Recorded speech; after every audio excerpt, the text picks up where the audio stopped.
हरिवंश, आपके चरणों में कोटि कोटि प्रणाम।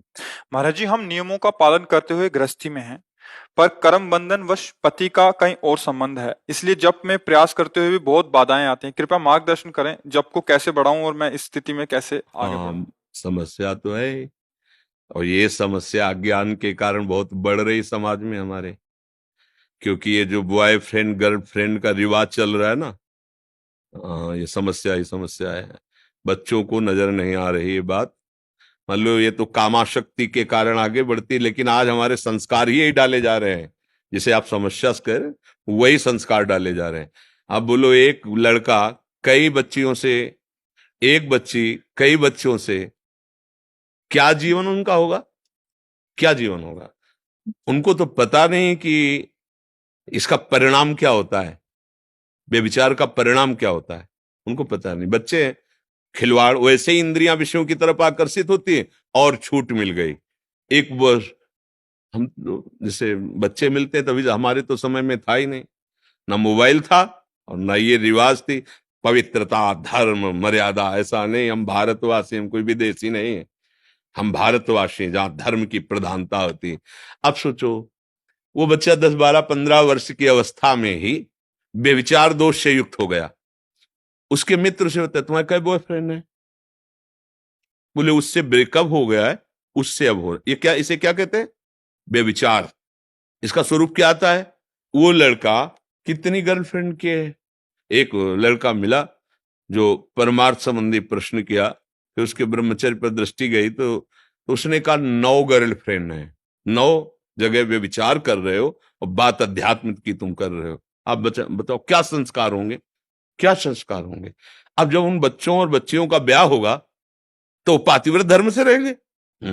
अगर अपनी इंद्रियों को संयम में नहीं रखोगे तो ये दोष होगा ही होगा। हम आपको एक घटना बताते हैं। भ्रमण के समय सब, जैसे बहुत सुंदर परिवार चल रहा था।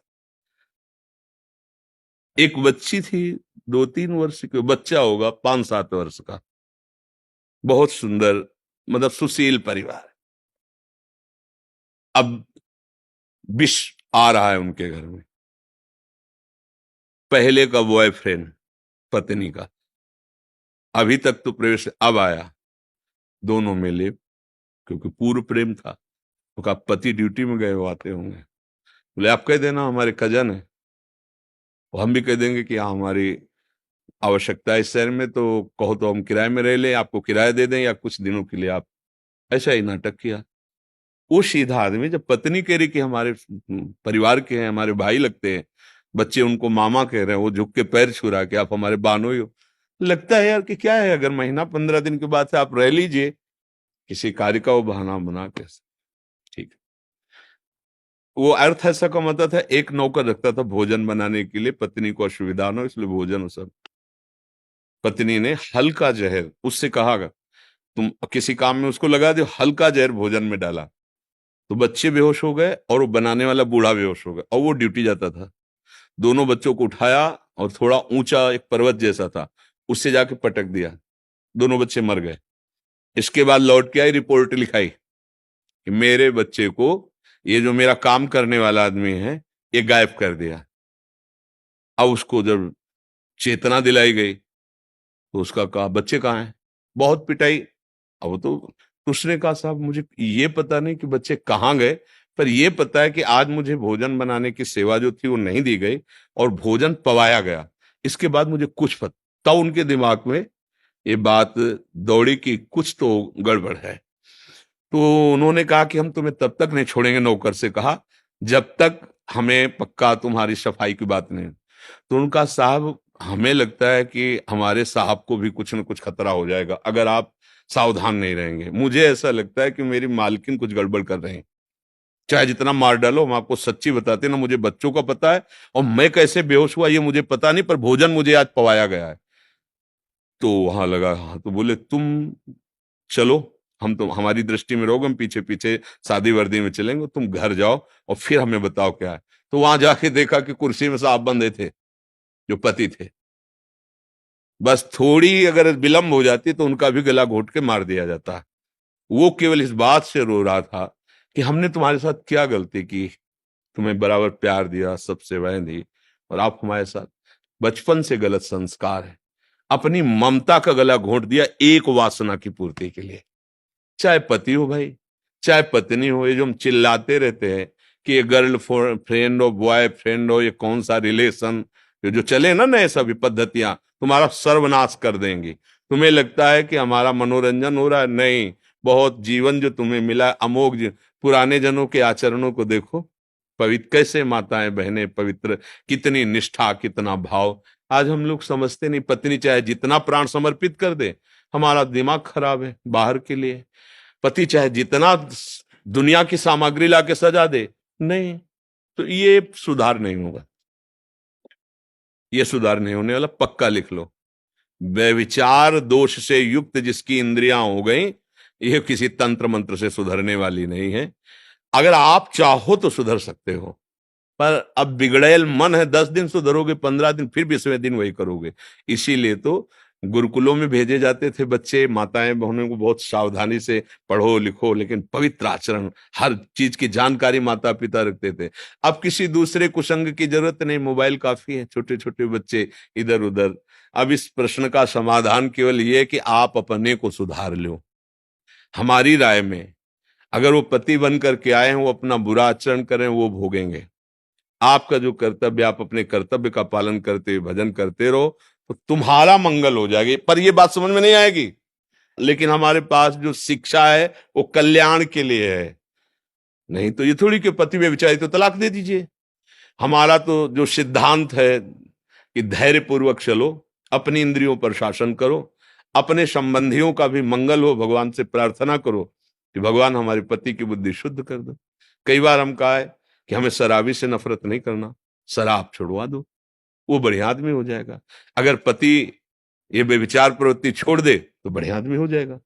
आप साधन करो, नाम जप करो, और अगर भगवान उसकी बुद्धि शुद्ध कर दे तो एक सच्चा पति भी बन सकता है। हम तो आपको मजबूत करना चाहेंगे कि आप अपनी इंद्रियों पर शासन करके आप वो गलती मत करो जो पति कर रहा है। नाम जप करो। नाम जब छूटे क्यों, आप कौन सहारा है? आप खुद कह रहे हो जिस पति का सहारा लिया वो दूसरे, तो आप फिर लो ना परम पति का सहारा, भगवान का आश्रय लिया, उनका नाम, प्रभु अब तो आप ही मेरे प्रीतम हो, आप ही मुझे संभाल। वो मंगल भवन है, वो संभाल लेंगे। हमें पक्का विश्वास है, भगवत सहारे हो जाओ, सब ठीक हो जाएगा। समय लगेगा, भगवान से प्रार्थना करो उसकी बुद्धि शुद्ध कर दे। हमारे पास तो यही उपाय है, आगे भगवान जैसा प्रेरणा प्रेरणा दे, जैसा बकाया। आज हम ये फिर आपसे कहते हैं, अगर बच्चों को नहीं संभाला, और ये गर्ल फ्रेंड और बॉय फ्रेंड और ये दुनिया का जो प्रपंच चला है ना, ये नष्ट कर देगा। मतलब हमारी सब जो धर्म मर्यादाएं सब छिन्न भिन्न हो जाएंगी, सब नष्ट हो जाएंगे। ये कलयुग की चाल है, और कोई सुविधा नहीं है। ये केवल भ्रष्टाचार बढ़ाने की बातें हैं। ये हमारे देश में ऐसा नहीं होता। अब वो जो शुरू हुआ है ना, ये सब मोबाइल और ये बाहरी बातों को लेकर के हुआ है। हमारा तो धर्म का देश है, जहां एक पूज्य भाई जी हनुमान प्रसाद पोद्दार जी ने इसमें लिखा था कि सम्राट अकबर जब यहाँ आया हुआ था तो बहुत से राजपूतों का कत्ल किया गया, राजपूतों का कत्ल हुआ, और वो रात्रि में स्वयं तैनात होकर के सैनिकों के साथ, तो देखा कि जहां राजपूतों की लाशें थी, वहां कोई एक नवयुवक सैनिक के वेश में दीपक से लाशों को देख रहा है। तो आवाज सावधान, तो छोटी सी एक चाकू खोसे हुई थी, तुरंत चाकू पे हाथ लगाया, हाथ ऊपर करो, शांत खड़े रहना। नजदीक जाके देखा तो लड़की है, 12-14 वर्ष की। साहब तुम यहां कैसे, तुम कोई शूरवीर योद्धा सैनिक तो हो नहीं, कैसे यहां? तो उनका हमारा ब्याह तय हो गया था, और हमने सुना है वो राजपूत युद्ध करते समय मारा गया है। तो मैं अपने पति के शव को, ब्याह हुआ नहीं था, ब्याह तय हो गया था। उनका आप बोले नहीं, हम भारतवासी हैं, एक बार जिसको स्वीकार कर लिया, एक बार।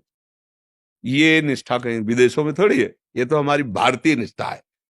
तो आश्चर्यचकित हो गया अकबर, और ससम्मान के साथ उसके शव को उसके साथ विदा किया। जब सावित्री जी को पता चला कि मेरे पति की आयु तो केवल 1 वर्ष है, जिसको मैं वरण कर रही हूं, तो उन्होंने, पिताजी ने कहा कि खूब ऐश्वर्य है, अभी ब्याह तो हुआ नहीं, तुमने वरण किया है मन से, दूसरा पति है उनका? नहीं। धर्म कहता है एक बार जिसको स्वीकार कर लिया, अब जीवन में दूसरा बचा लिया, यमराज से बचा लिया। नहीं बचा लिया।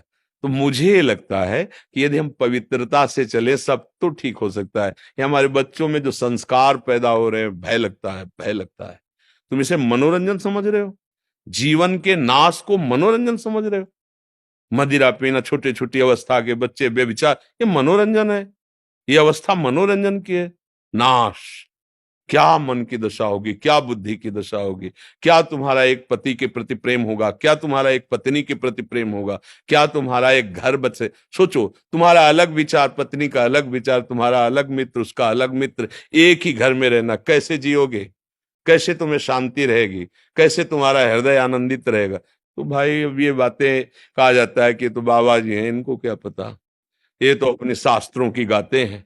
अरे नया आधुनिक समाज, वीआईपी सिस्टम है, वीआईपी लोग हम हैं भैया। हमें ऐसे वीआईपी पने से डर लगता है जो तुम्हारे घर का नाश कर दे, जो तुम्हारी पवित्रता का नाश कर दे, जो तुम्हारे धर्म का नाश कर दे। तुम्हें पता नहीं ऐसा। तो सखी, मुझे लगता है कि भगवान का आश्रय लेकर भगवान से प्रार्थना करो कि पति की बुद्धि शुद्ध हो। भगवान बड़े कृपालु हैं। जो जीवन है भगवत भजन करते हुए व्यतीत किया जाए, यही सार है। ये जीवन नष्ट करने के लिए नहीं मिला। किसी एक बात पर आगे बढ़ो। भगवान की प्राप्ति ही परम मंगल है। यहाँ सब धोखे का है। सही पूछो तो उमा काऊ में अनुभव अपना, सत हरि भजन जगत सब। बड़ा धोखा है इस संसार में। पद्मा बजोरिया जी। जय श्री राधे। राधे राधे। राधे राधे महाराज जी, आपके चरणों में दंडवत प्रणाम। महाराज जी, जीवन की हर अच्छी बुरी परिस्थिति